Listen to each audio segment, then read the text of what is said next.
we said that we will delay the whole thing by 15 days. I think being a woman, they were very considerate. But in that 15 days, what we did was, we called the Germans. It was December time, there were no flight tickets available. They came down with the spares, they repaired the machine in 4 to 5 days, and we started the production again. And Colgate didn't come to know, so for many months, what had happened to us.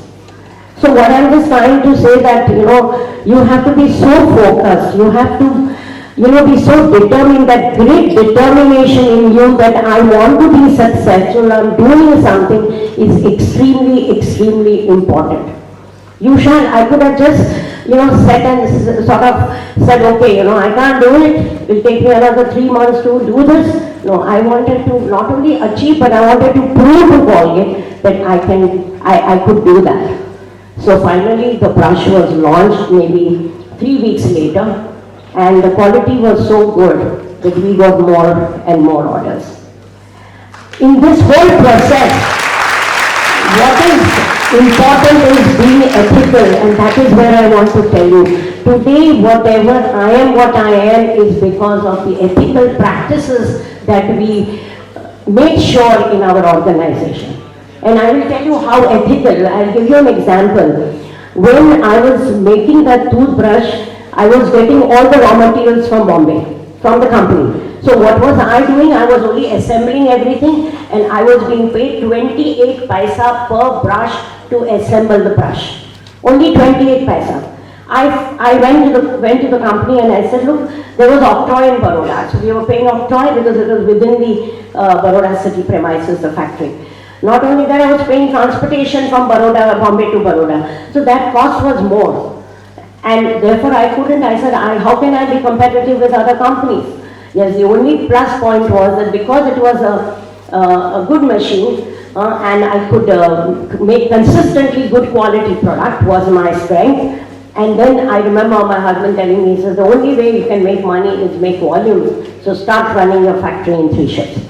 I did not know how to run in 3 shifts those days. Very few companies worked in 3 shifts those days. I'm talking about the early 80s, And I think, not early 80s, mid 80s.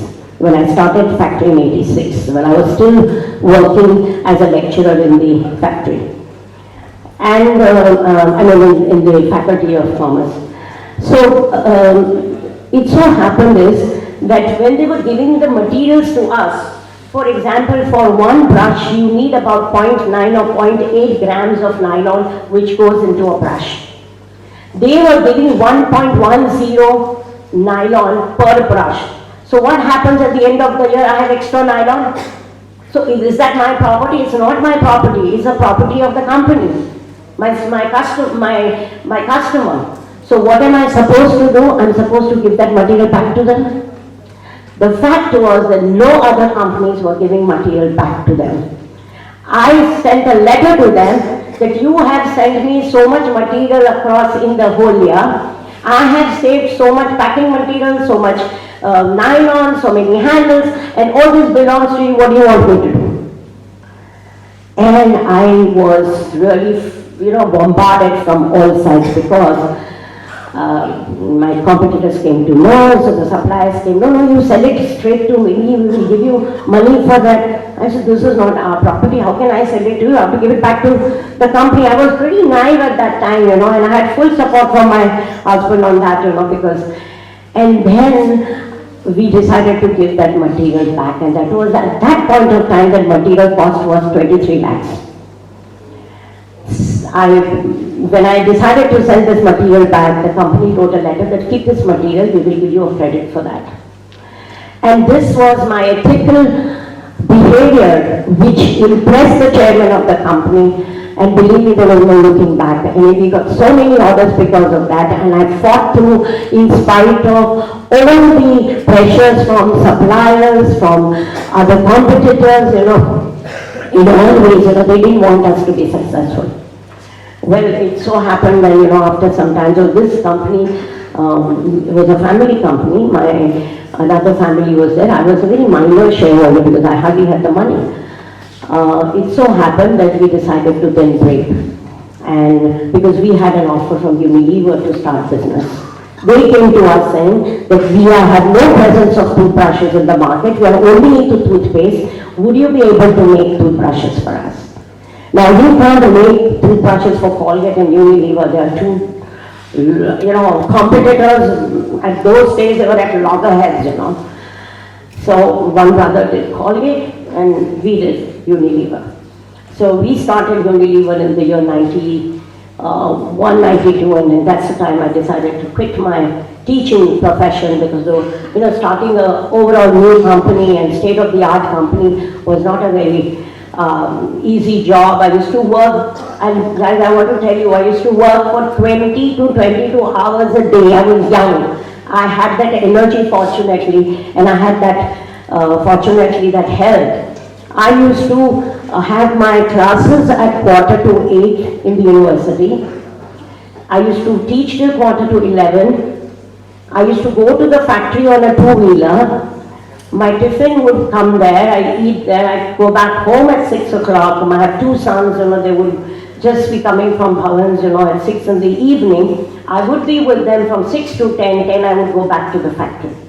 I wanted to learn the technology.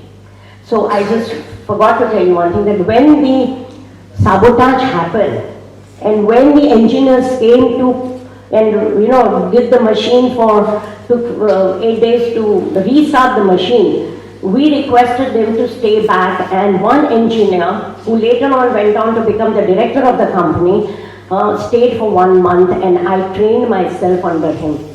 I'm a commerce graduate, but that does not mean that you cannot understand technology. It is all about your grit and determination. I had determined myself, that it is all about common sense. There is no, sort of rocket science. All you need is a lot of common sense, your ability to do multitasking, your ability to do lateral thinking, your sincerity, your integrity, your honesty, and most important, as I said, is your values. And you can do anything. So I'm not a technical person, I'm not a qualified engineer, but today in the company, I look at hydraulics, I look pneumatics, I look at mechanical. The only thing that I still do not understand is electrical and electronic. Now what is it? When you know your product, your machines well, you are able to get the work from others so easily. The engineers, we have about 40 engineers, but these 40 engineers are on the machine. But I still feel there's a feeling of pride in me that there are times they're not able to resolve a problem, and I'm there to help them out and discuss. Not that I know the problem, but it is the way you lead the team and you discuss and see how you can resolve a problem.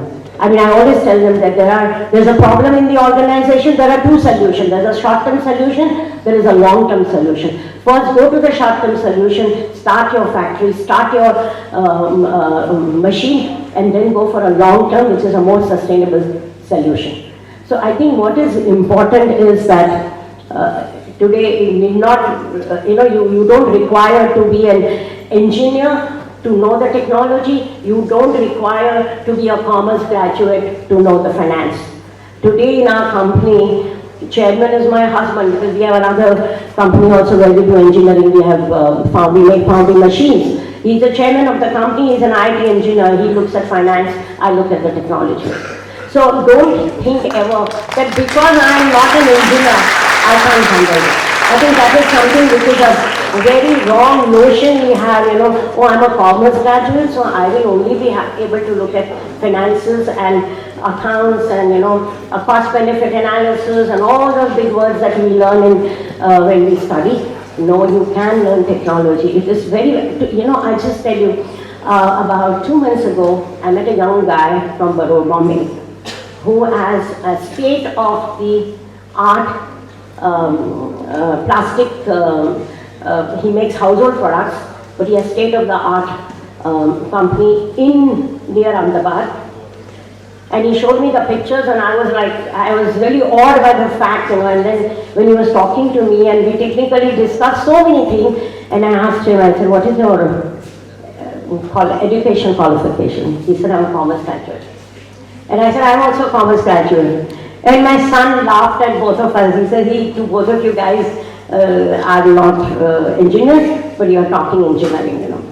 So never think that, and this is something which I would like to say, never, condition your mind that this is what you can do. You can do everything. There is absolutely no bars in what you can do. It's only that mindset. It is only that determination. It is only what you want to be in life.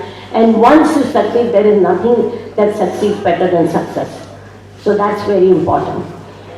One more thing that I want to tell you about my own company is, okay, when I said that, when I started the factory, those were the days of, Inspector Raj.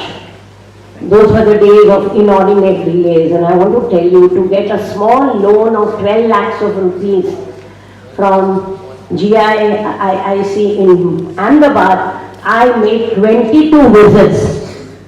I did not have a car. I used to travel by bus. I used to travel by train with my manager. 22 visits to get that money. And today I want 40 crores. I don't even go to the bank.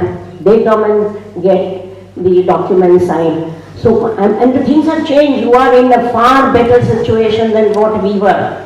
The Inspector Raj was so bad that we could not even take out a box out, because although we were not an excisable product, but we had to make certain declarations.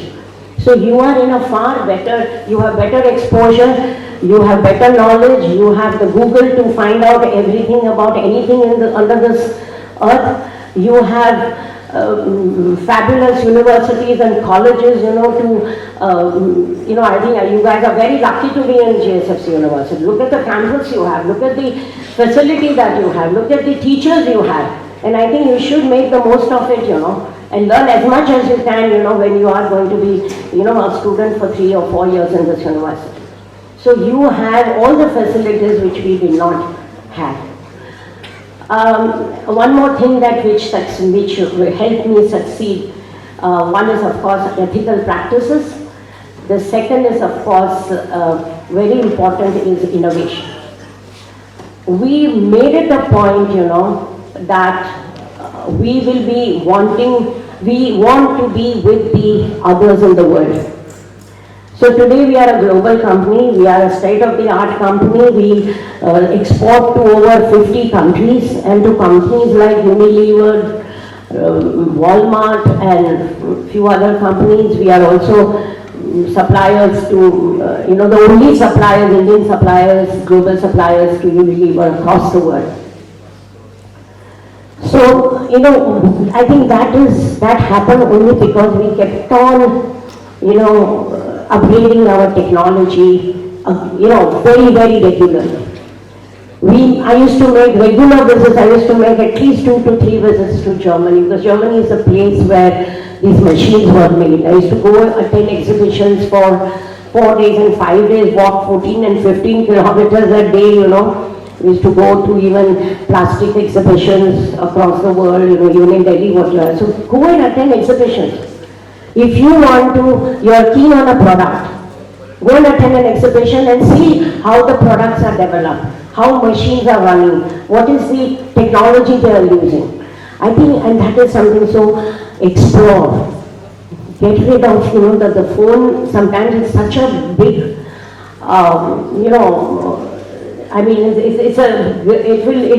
will not only, restrict your growth. Yes, phone is very important, Apple, Google, everything is very important. But that does not mean that you have to go out in the world. You have to make sure that you learn things by visiting people, by talking to people, by visiting exhibitions, by watching good movies, and reading. That's why I said be a student always. At this age also, I think I'm still a student. You need to read, understand, explore, assimilate, and ensure how you can put that into practice. That's very important. Today, I just want to tell you, not because last 2 years we haven't traveled much. I was in Germany, and frankly we'd gone for a holiday, but then there was, in Düsseldorf, there was an exhibition of packaging machines. We decided to go and attend that packaging machine exhibition and saw such a beautiful machine that I wouldn't know what to get out of that place. You know. They were not only running at 20 times more speed than what we have, but the saving of material, the quality of packaging, the electricity consumption which was so low, and manpower utilization was low. So that was a very efficient energy saving machine that I saw. Now what could I do? I mean, that machine was so expensive we can't afford it in India. But the little parts that we learned, and we came and developed a few things out here, and we've been able to, do a lot on that machine. Okay, we will not be, let's say you give 10 out of 10 in that machine, at least now my machine which we have upgraded, you'll give 6 out of that, 6 or 7 out of 10. So what I'm saying is you have to keep your eyes and ears open as to what upgradation you can do in your company, to your product, to your technology, to your working system. All of us know that it is the VUCA world. How many of you know what is the VUCA world? Students, do you know anyone knows what is the VUCA world? We are today in a VUCA world. VUCA is, if you know, VUCA is volatile, uncertain, complex and ambiguous world. It is a management jargon today which everyone across the world uses. A VUCA world means that there are so many things that keep changing in this world. It's a dynamic world. It's an uncertain world. It's a complex world. It's an ambiguous world, right? It's a volatile world. And therefore, you will have to keep changing the ways of working in an organization. You will have to keep changing, you will have to keep reinventing, how you work. And that is what has happened. Look what has Corona done to us for that. What uncertainty. Did we ever imagine that a pandemic like this will hit us?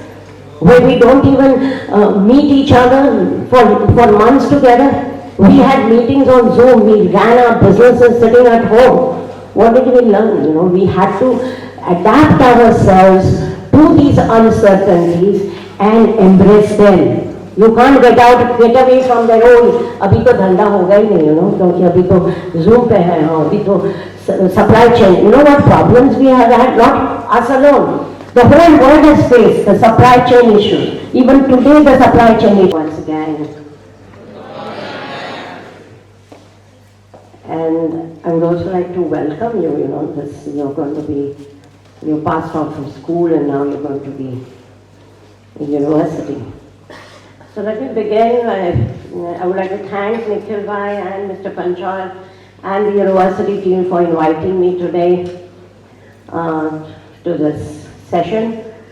And I'm truly delighted to be amidst all of you.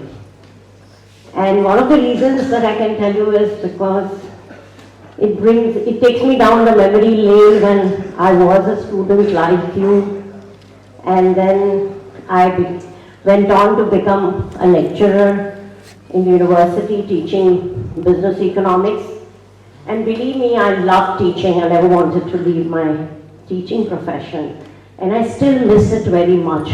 And the reason is that I miss being with the students who are absolutely, there's so much dynamism in them, there's so much to learn from them, it's both give and take, And yes, now I am no more in the teaching profession. I am a first, sort of generation woman entrepreneur, and I started my business along with when I was teaching. Well, I will share my experience a little later, but I want to I'll be very happy if it's not going to be a monologue. I would appreciate questions from students. It could be in any language. You may ask me in English, Gujarati or Hindi. But questions from you are most welcome. I will briefly tell you about my own experience my journey, how I became a woman entrepreneur. I will also share with you, what are the qualities which are required to be an entrepreneur, and of course, what is so important. I mean, it's not that everyone, there are so many of you who would want to be a job creator, or there will be many who would want to be job seekers. So here we are definitely talking about, students who are wanting to be job creators. So let me begin by asking you a simple question, and if someone can answer, so who is an entrepreneur? Would someone like to answer? What is entrepreneurship? In school you have learned economics, and you have learned, our old school taught us very clear, that there are three factors of production, which is land, labor, and capital, right? Land is all about, your real estate or something by which you can create wealth. Labor is again, your own hard work, your efforts, and capital is, yes, money, yes, but it is also how you have created wealth.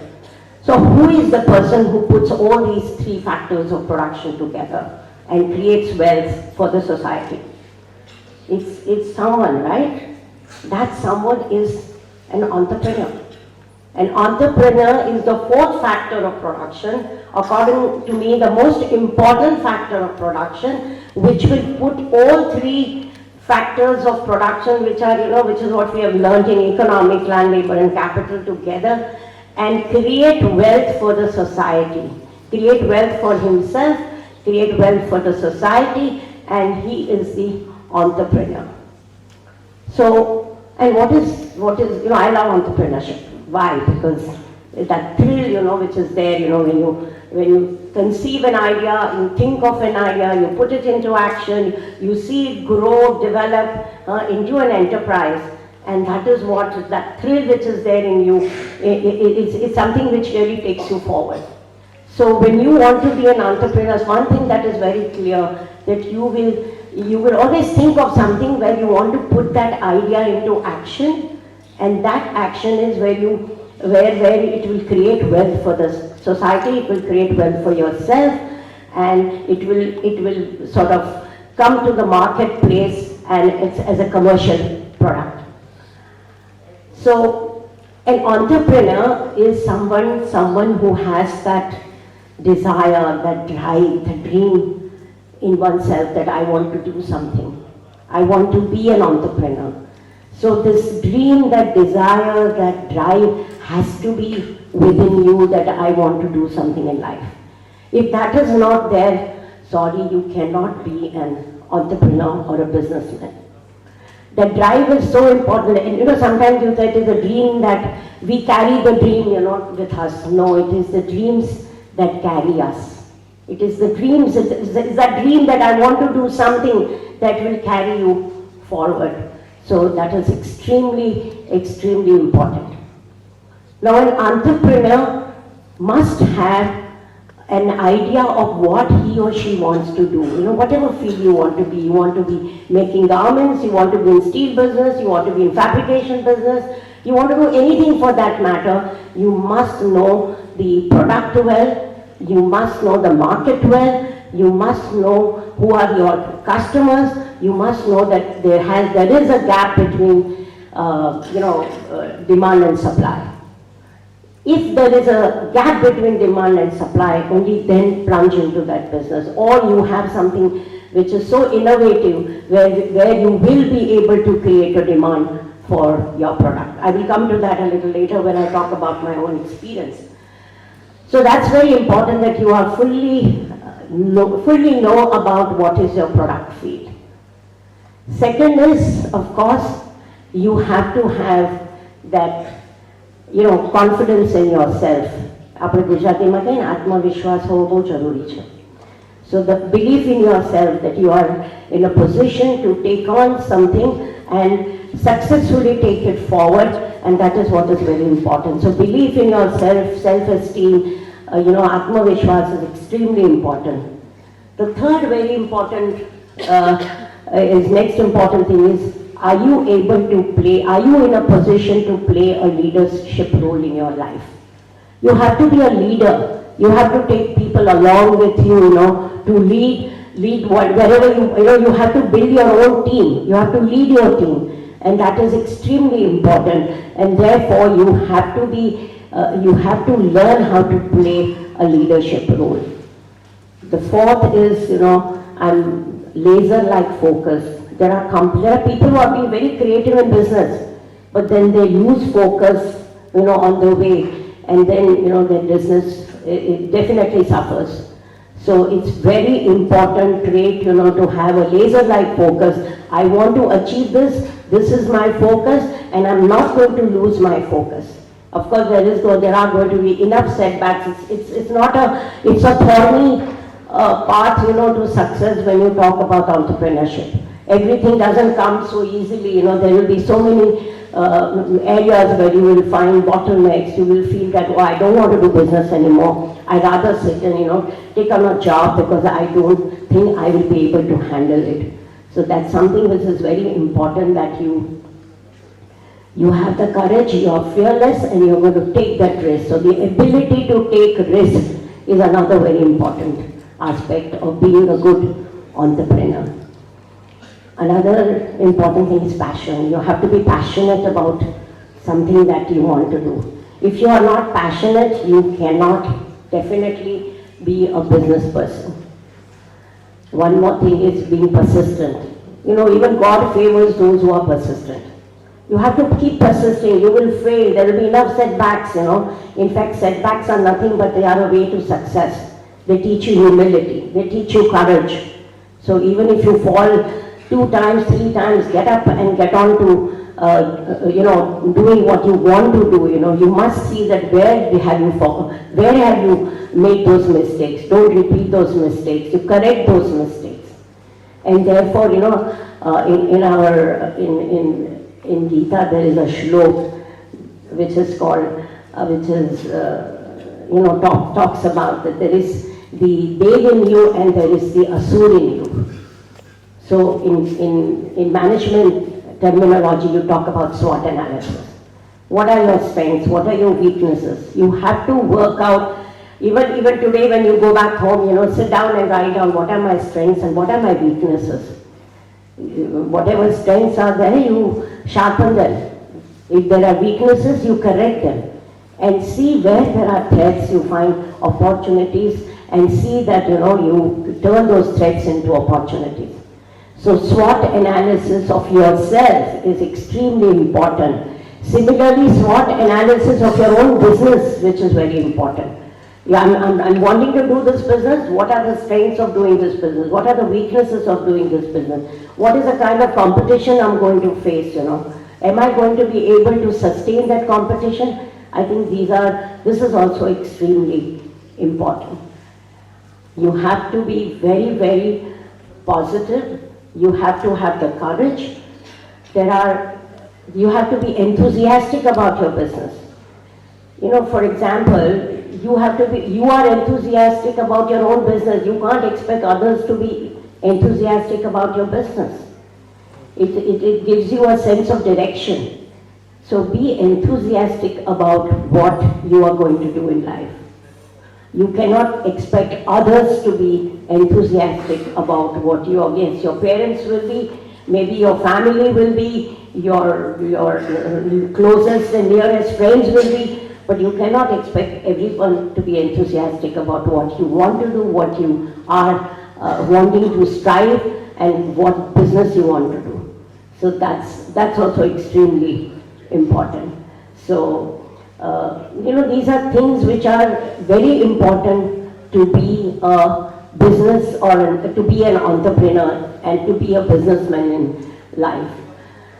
And there are so many setbacks that you will have, but don't worry about it. That is the way to success. You cannot say that there are not going to be any bottlenecks when you want to do a business.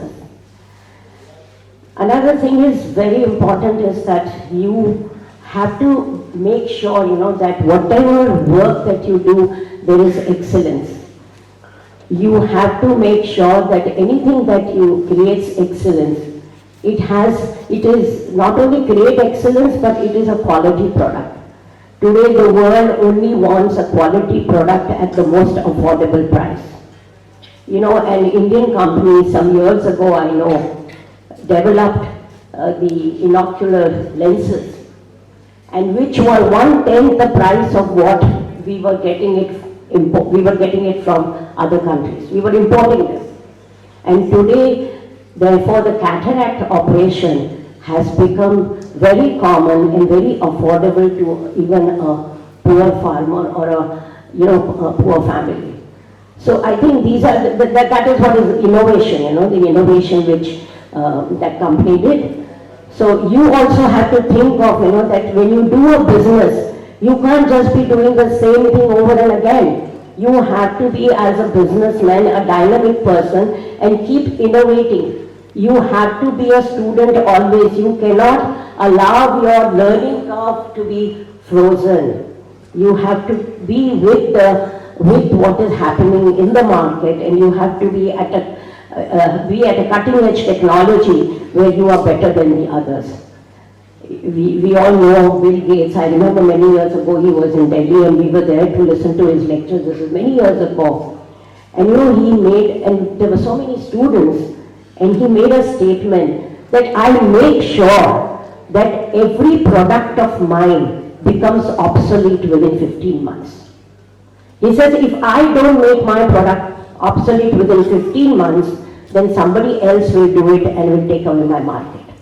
So they keep, if you see your phones, Apple phones for that matter, your Apple computer, there is so many new things that are happening. The idea is that the old things becomes obsolete, but before it becomes obsolete, they have already innovated something which is of a different generation.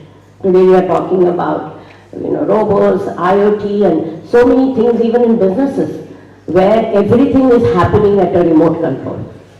I can sit in my room and know how many machines are working, what is the production they have done, what is the hourly production they have done, how many times the machine shut down, what were the reasons for it, and I can talk to my people that why did the machine shut down.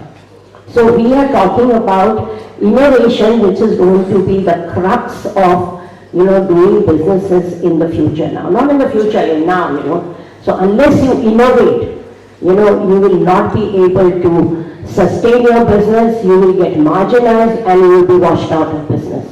So innovation is another thing which you have to take care of when you are doing your business. There are, now let me talk about my own experience.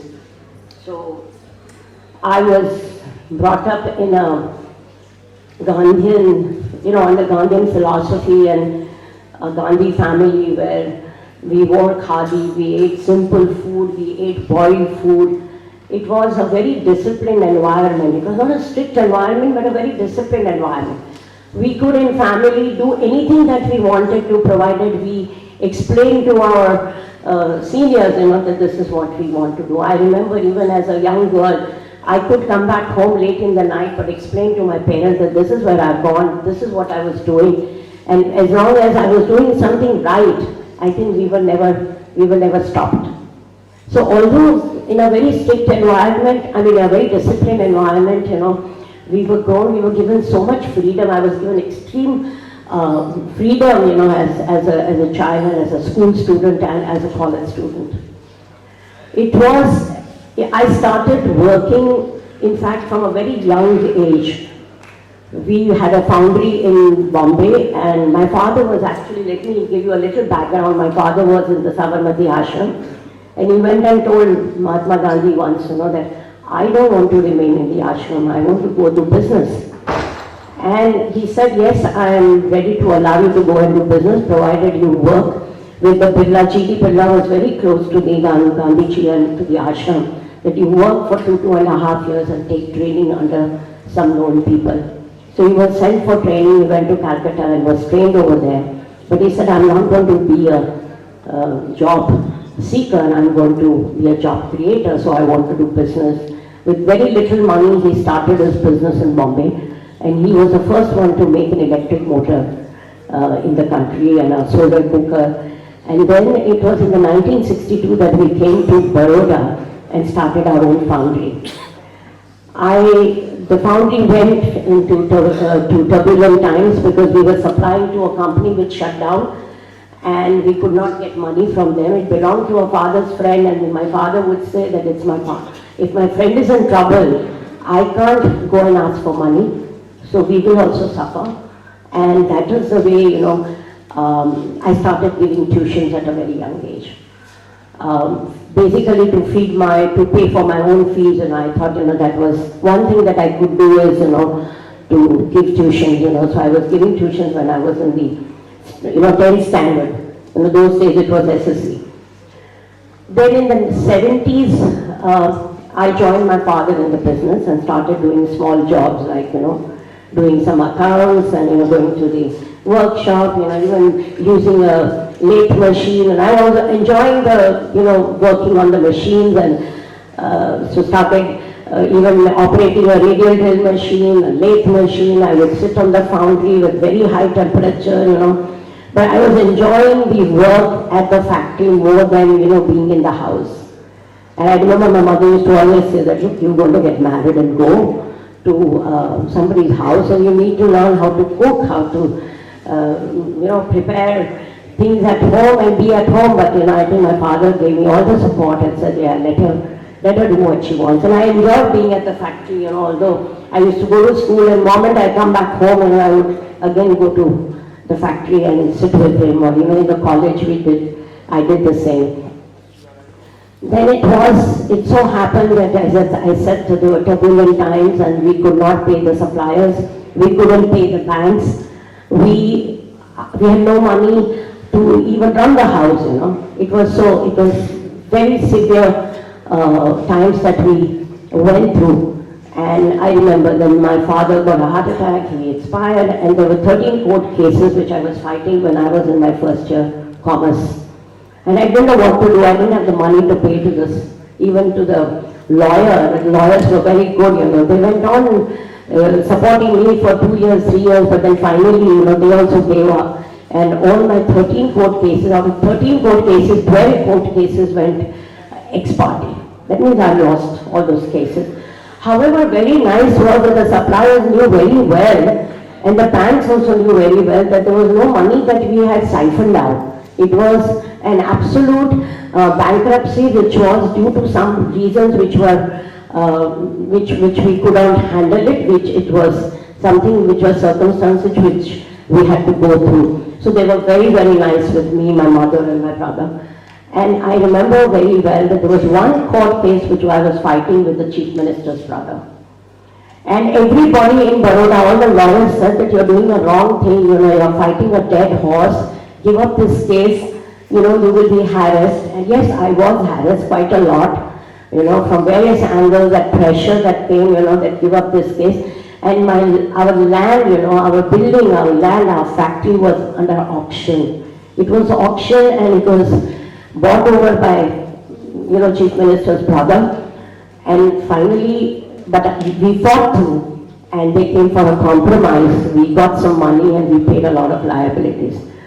So I think that is one incidence which sometimes you have in life, which makes you think, that you must fight the wrong. You have to have those convictions that if nothing that has company done wrong, or the family or the father, mother has done nothing wrong, and why should I not fight, And there were lawyers in town, senior lawyers in town, who came and advised me, and my mother, that no, you must fight this case because your father never did anything wrong. For this case, and I think that was the beginning of that confidence building it did to me. I decided that if I wanted to do something, I think this is the time when I decided that I want to be a woman entrepreneur. But how do I become a woman entrepreneur? I have no money. I remember, fortunately, I got married into a family where I had so much freedom from my in-laws, who were both doctors, very senior surgeons with the Tatas. And they gave me all the freedom. And one fine day, there was an offer from Colgate factory saying they wanted to put up a toothbrush factory in Gujarat. And I believe me, I just happened to be there, my very great luck. And they said, my husband said that my hands are tied and I don't think I can plunge into another business. And I said, why don't you all trust me, give me some money and let me, please allow me to do this business. And that is how I was given, believe me, at that point of life, 20 lakhs of rupees, which was quite a lot at that point of life. But that 20 lakhs, the machine, it cost itself for 16 lakhs, which was imported from Germany. Because my husband being from IIT engineer, he said, look, the Indian machines are too horrible. The quality of the brushes is like jadoo. You may not be able to really do anything. So let's import a machine, and we imported a machine. And that particular machine, we started off making toothbrushes, and the quality was so much better that Colgate chairman realized that the quality was far better, and he said that we will like to help you out. You invest into more machines and buy these machines. So, I mean, I did not know anything about the machine. So there were competitors who were making Colgate brushes. They did not want that we would be successful and that I would be successful. So there was a sabotage at the factory. And my entire machine was broken just at the time when we were to launch a toothbrush in the south of India. My God, I remember I cried because I could not, sort of implement or, I could not launch that brush on that particular day or month or whatever. And, there is a factory where there is assembly happening of the car. The cars are moving on a conveyor belt, and on both sides there is a road and there are racks. Every 15 minutes there is a truck that comes, unloads the material, and that material is used by those assemblers to make the car. So what is it? They have no stores. They have no inventory. Their inventory is for few hours. And therefore, they are able to make the car at a much lower cost than anybody else in the world. And I've seen this with my eyes. What they call is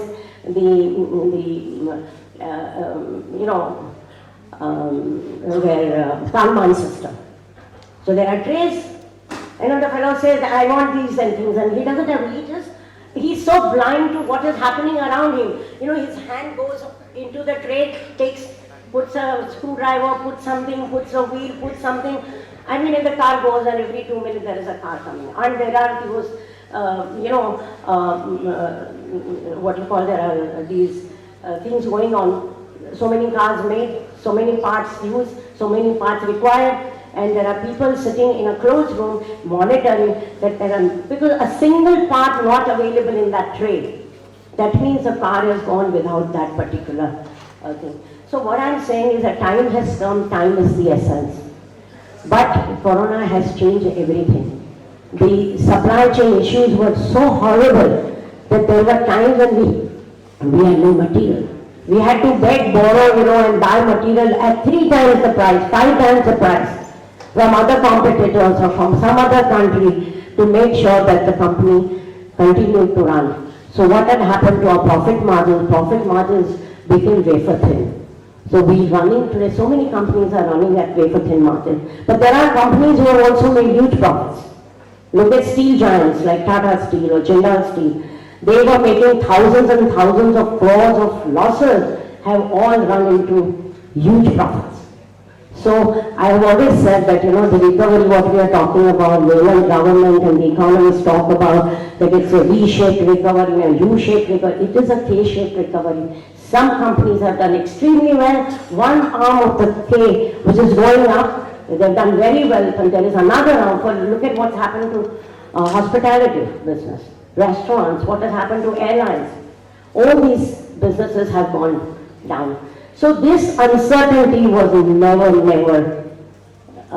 never expected, never even imagined by anybody in the world. So today is the VUCA world, and you have to make sure that you adapt yourself to all the uncertainties, and you sort of, embrace them and see how best you can come out of that.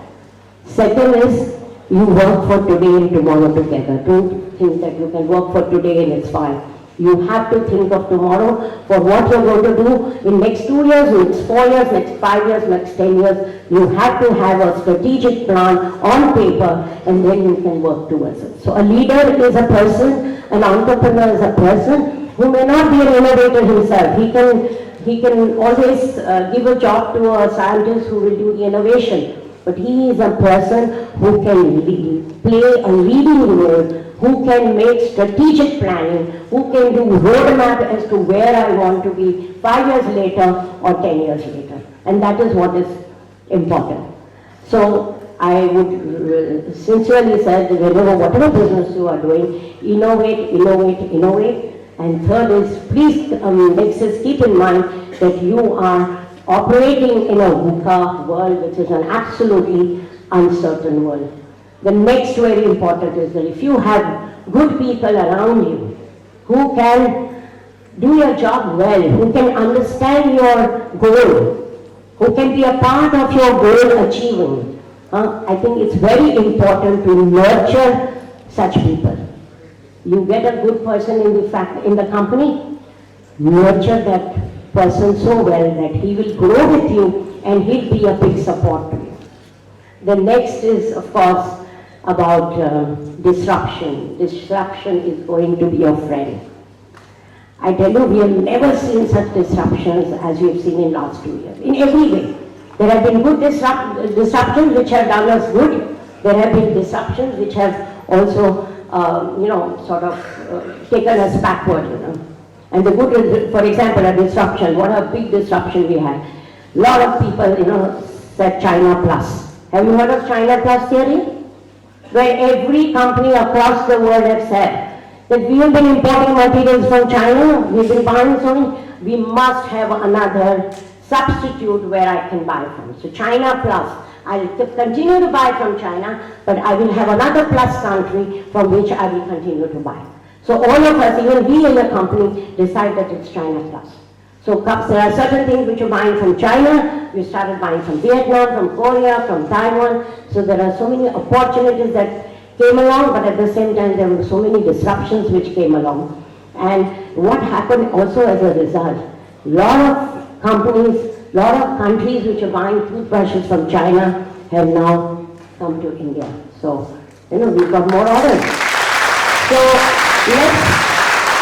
So sometimes such pandemics, can do good and bad, but all of us have to be so agile and active. And to this situation, as I said, that disruption is going to be your friend now. It is no more the businesses of 20 years back when you probably did a business well and you were in that cozy corner, where you could relax and say, oh, I'm doing great business, my turnover is so many 1,000 crores or 100 crores, and I will continue. No, there is going to be no such thing. As I told you about Bill Gates. Bill Gates, he said, make it sure that my product becomes obsolete within 12 to 15 months. So that he comes out with a new product, you better buy that new product. He makes money that way because the other product has become obsolete and there is no service or no parts which are there available for the old product. So, this is something which is a new world where one has to, be totally different. And then I talked about, as I said, about nurturing good people. I think very important today is human resource. Human resource was never given importance, at least in India. Today in India, everyone cares, respects for good human resource. It is very difficult to find skilled labor anywhere in the world. I'll give you a research work which was done by one of the large banks, I forget the name of the bank. Anyway, I forget the name. But they interviewed 900 businessmen across the world. 600 businessmen across the world. And 93% of them said that the greatest challenge that the industry will have in near future is to get skilled labor. 93% of themselves. So if you get someone good to help you, to support you, please nurture that person and let that person be your support. So human resource is extremely important. I think I have spoken for enough time now. I will only end with saying that I would like to wish you all the best, and also remember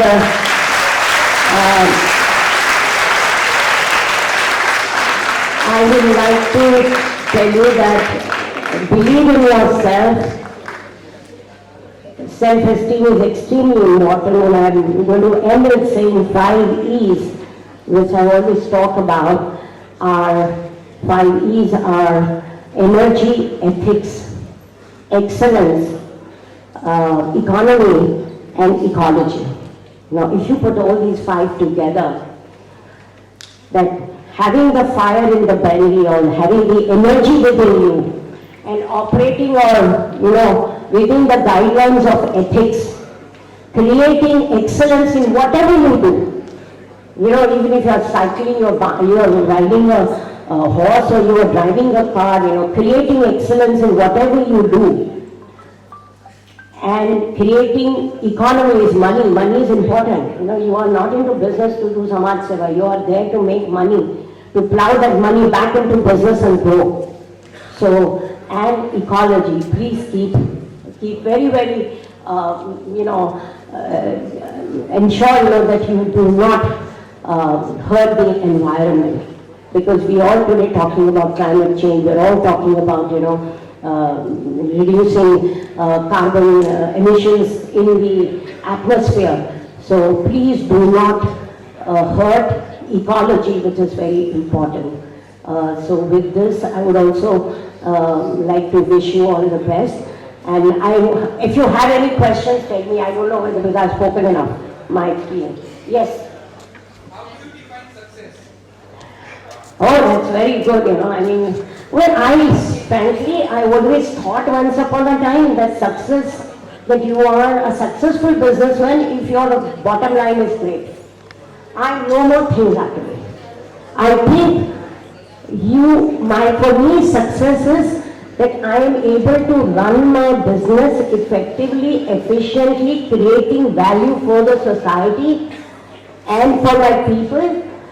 I'm creating wealth for the nation, and also I consider it a success that I am able to give back to the society. What we call CSR, corporate social responsibility today. Please learn to give back to the society.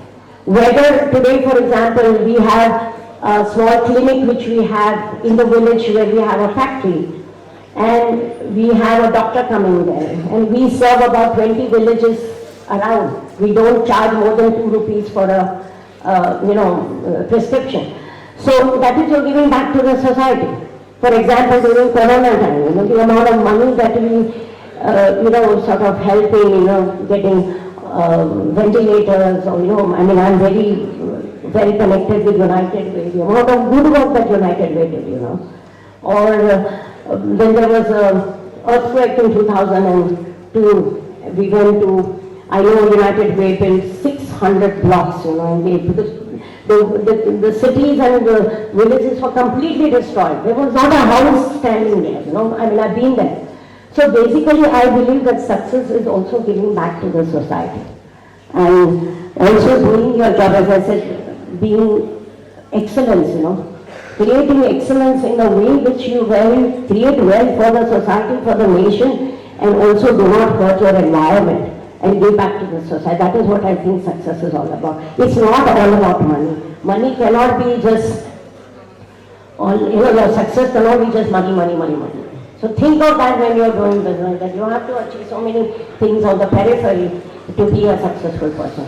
You know about Tata, you know about,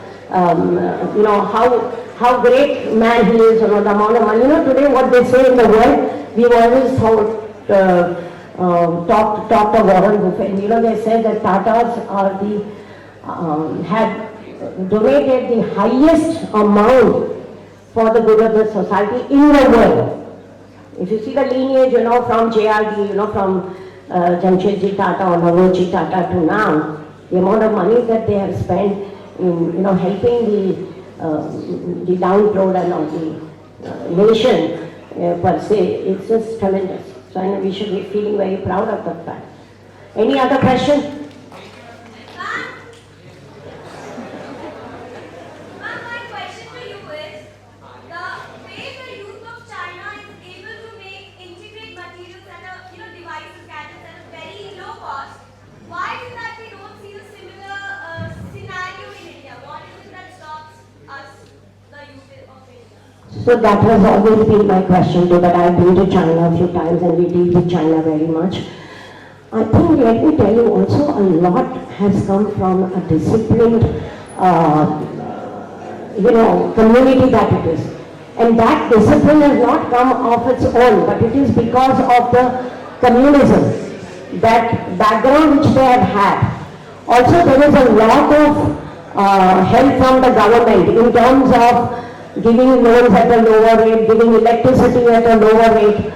But finally the bubble has burst to some extent because they have found, giving these freebies to companies is not working out. Now they are more expensive than us in many products.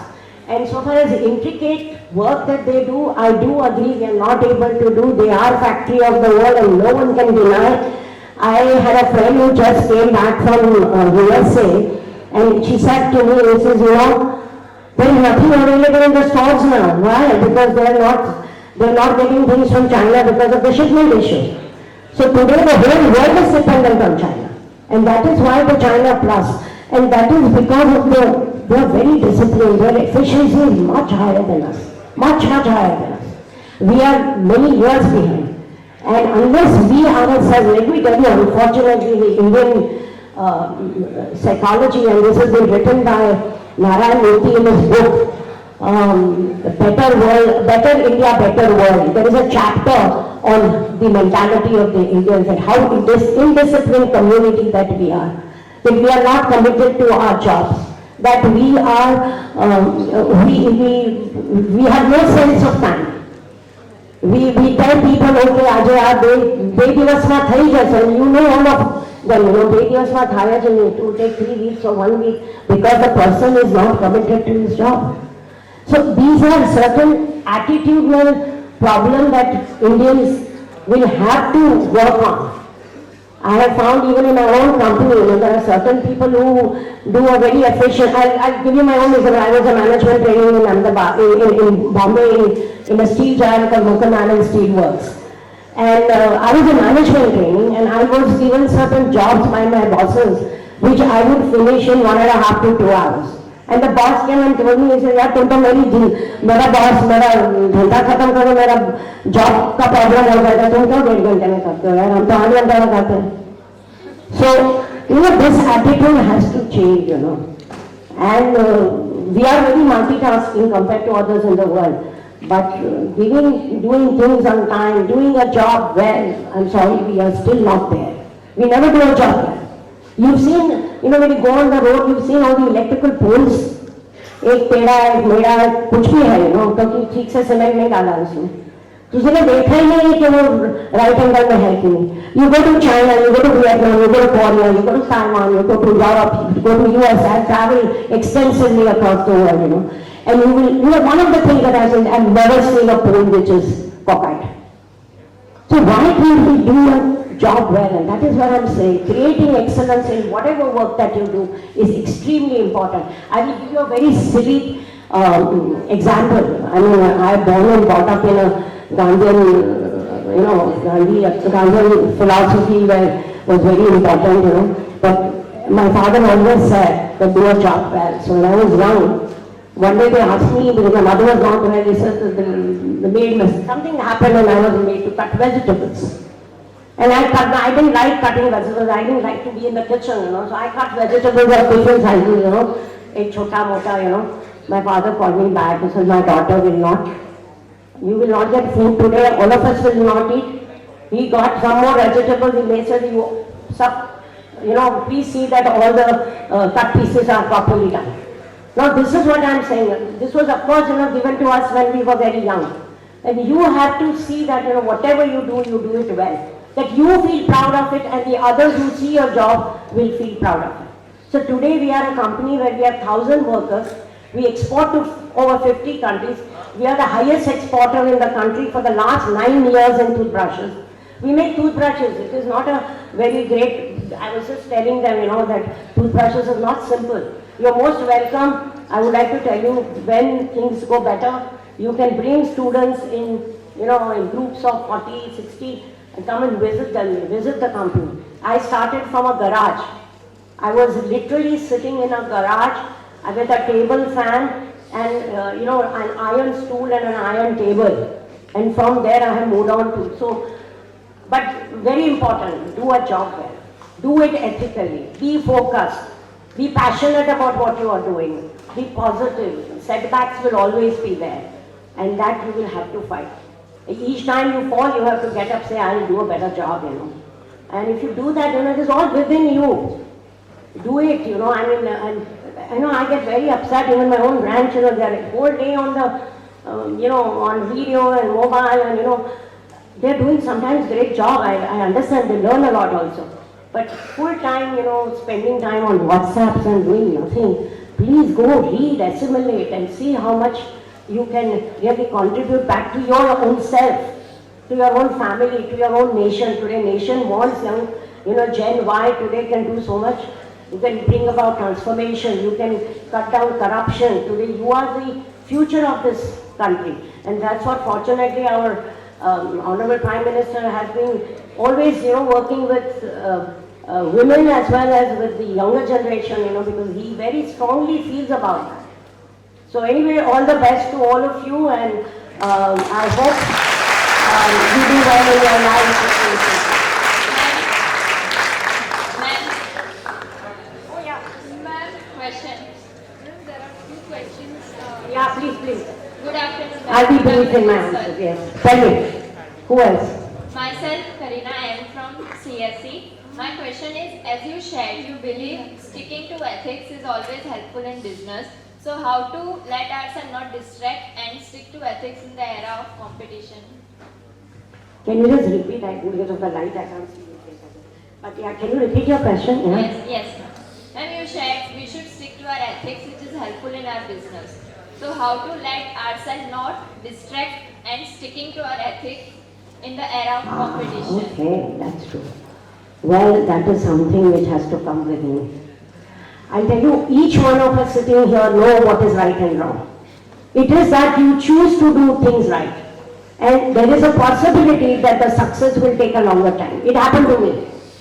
There were times when I used to sit and cry that when will I start making profits? My break even was just there, for so many months or a couple of years or 3 years. So I think it is something which you have to decide that I want to be ethical in my business. I want to tell you still, I'm telling you this, no business in this world is 100% ethical. And because there are certain circumstances, I will give you an example, government. There are certain haftas that you have to give. Now, that is a part of business, you can't help it. I mean, I remember the first hafta when I gave, I said, my hands were trembling, how do I do that, But at the same time, those are things which have become a practice in business. But at the same time, you shall not cheat your customer. You shall not cheat your supplier. You shall not do something in your organization which is not right. For example, today, look at, I'm a plastic, we have a plastic company, so I also get very scared of these fire hazardous materials that we use and all that. But we have such stringent audits on fire and safety. People don't do it. I mean, why? Because they want to save money. What is happening to chemical companies? They put that dirty water back into the ground. Why do that? Because they will earn much less money.